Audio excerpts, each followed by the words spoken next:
Hi friends, all of you good afternoon. Welcome to Vidyarthi Training Academy. Friends, గత కొద్ది రోజులుగా వస్తున్న ఒక న్యూస్ ఏమంటే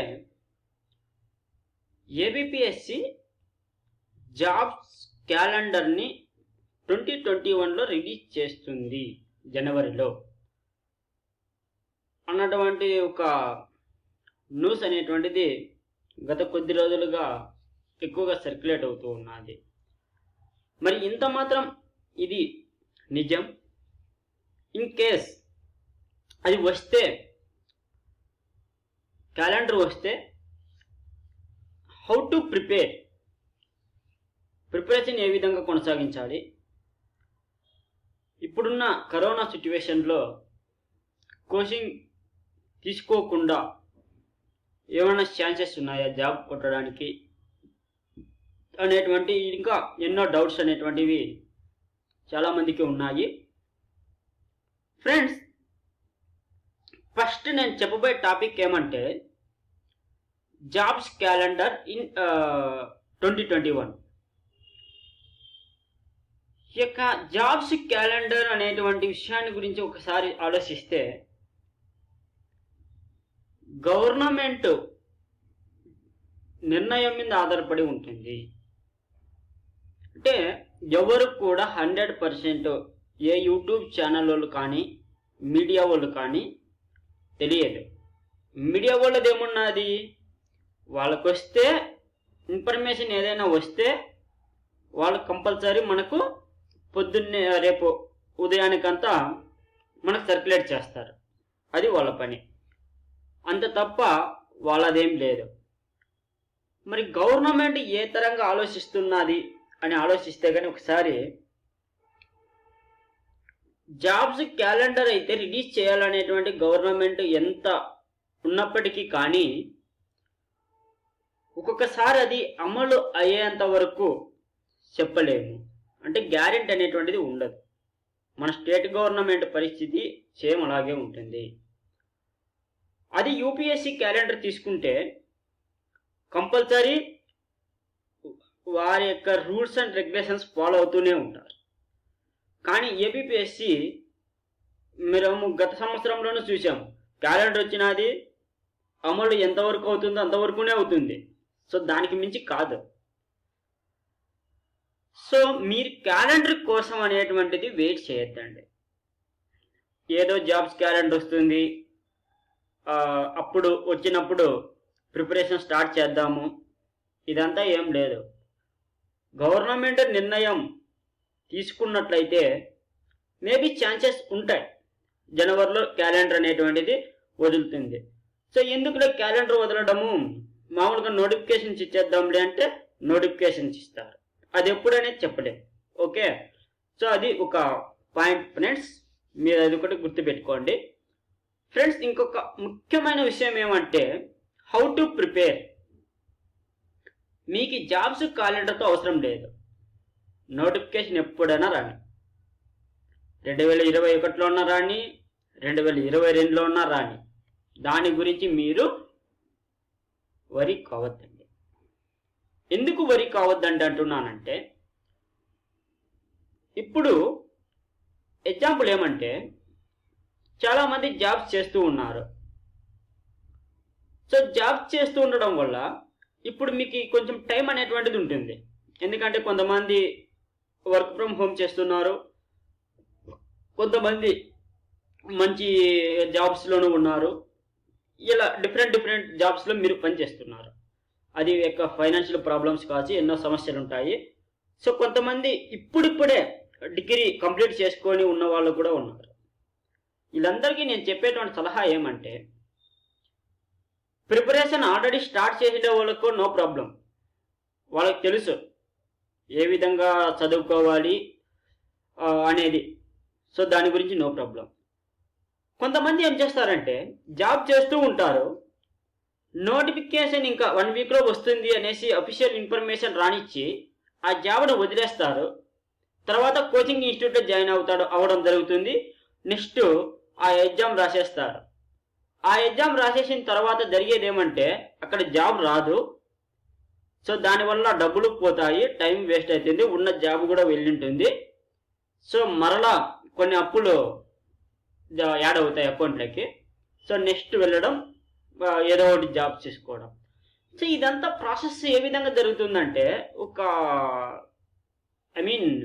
నిర్ణయం అనేటువంటిది సరైనటువంటి వేలో లేకపోవడం అనేటువంటిది జరుగుతుంది అనమాట.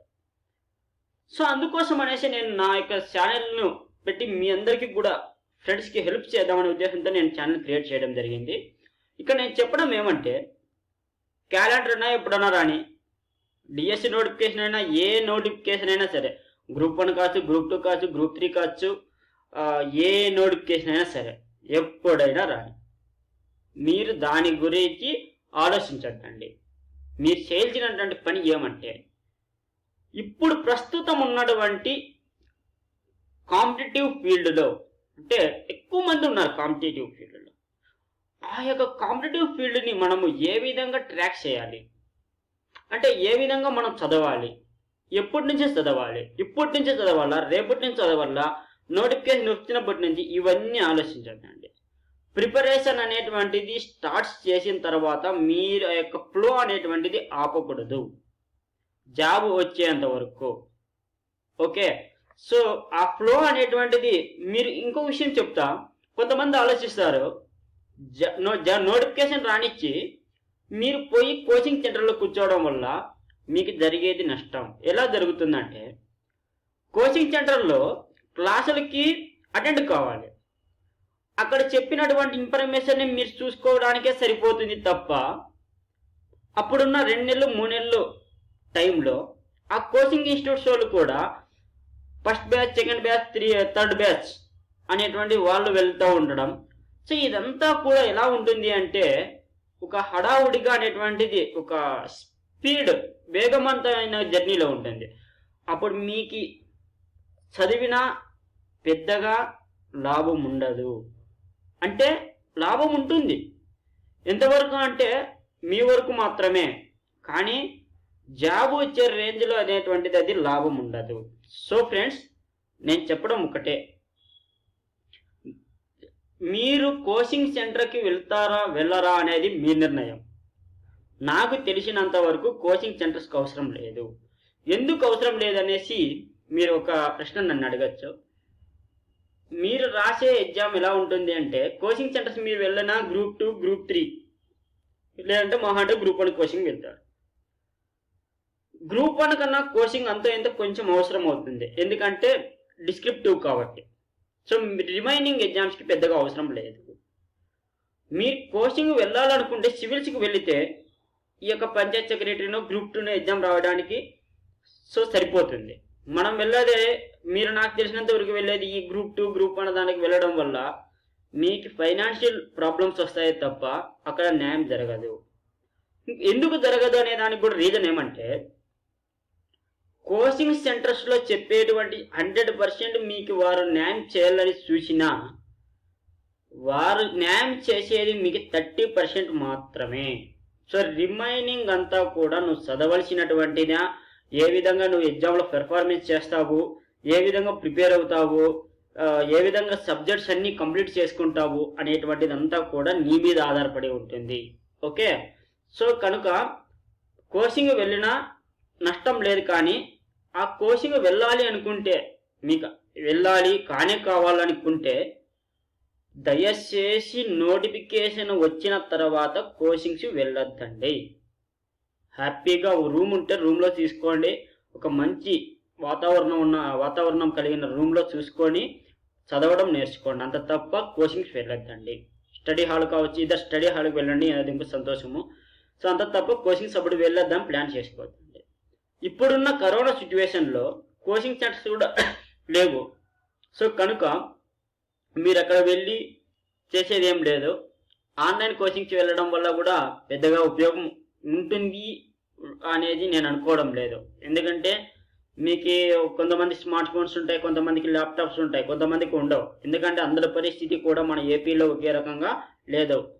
సో మీరు చేయాల్సింది ఒకటే, ఏ విధంగా చదవాలి, హౌ టు ప్రిపేర్ అనే దానికి నా యొక్క అనుభవం, నేను నేర్చుకున్న గత నా 6 సంవత్సరాల నుంచి నేను ఉన్నటువంటి పోటీ పరీక్షలు ఏ విధంగా రాస్తున్నాను, సో జాబ్స్ దగ్గరికి వచ్చి ఏ విధంగా వెళ్ళాయి, అతి తక్కువ మార్క్స్లో నాకు ఛాన్సెస్ ఏ విధంగా మిస్ అయ్యాయి, నేను చేసిన పొరపాట్లు ఏంటి, సో ఏ విధంగా చదివితే అనే దాని గురించి, నెక్స్ట్ అదేవిధంగానే నేను కూడా ఈ యొక్క కోచింగ్ ఇన్స్టిట్యూట్ లాగానే సో నేను కూడా మీరు ఏ విధంగా చదవాలి అనేటువంటిది, ఏ బుక్స్ చదవాలి ఏం కదా అనేటువంటిది డైలీ నేను యూట్యూబ్ ద్వారానే నా యొక్క ఛానల్ ద్వారా నేను మీకు అందిస్తాను. సో కనుక మీరు don't worry, be positive. So మరీ చెప్తున్నా, జాబ్స్ క్యాలెండర్ గురించి, నోటిఫికేషన్ గురించి మీరు ఆలోచించద్దండి. ఓకే, సో మీకు ఎంత వీలైతే టైం కుదిరినప్పుడల్లా నేను ఏ విధంగా అయితే క్యాలెండర్ చెప్తానో ఆ విధంగా మీరు ఫాలో అయిపోండి. సో అది నాకు తెలిసినంత వరకు నేను చెప్పగలను. సో ఇంకా ఎవరైనా తెలిసిన వాళ్ళు ఉంటే కానీ నా యొక్క టెలిగ్రామ్ గ్రూప్లో మీరు జాయిన్ అయ్యేసి మీరు నాకు అడ్వైజ్ ఇవ్వండి. సో తెలిసినటువంటి నా యొక్క ఉన్నటువంటి కూడా తప్పులు ఏమన్నా ఉంటే నేను రెక్టిఫై చేసుకొని మీకు సదా సేవలో తోడు ఉండాలి అనేటువంటిదే కోరుకుంటూ ఈ యొక్క కాంపిటేటివ్ సంబంధించినటువంటి దానిని ఈరోజు వీడియో ఈ విధంగా చేశాను. ఈరోజు ఇంకా నెక్స్ట్ వీడియోలో ఏ విధంగా ప్రిపరేషన్ అనేటువంటి స్టార్ట్ చేయాలనేటువంటి చెప్పి, దాని తర్వాత క్లాసెస్ అనేటువంటిది ఏ విధంగా ఉంటాయి, ఏ హిస్టరీ కావచ్చు, పాలిటీ కావచ్చు, ఏ విధంగా చెప్పాలనేటువంటిది నేను చెప్తాను. థ్యాంక్ యూ ఫ్రెండ్స్, అందరికి కూడా అర్థం చేసుకుంటారనుకుంటున్నాను. Thank you for watching. All the best.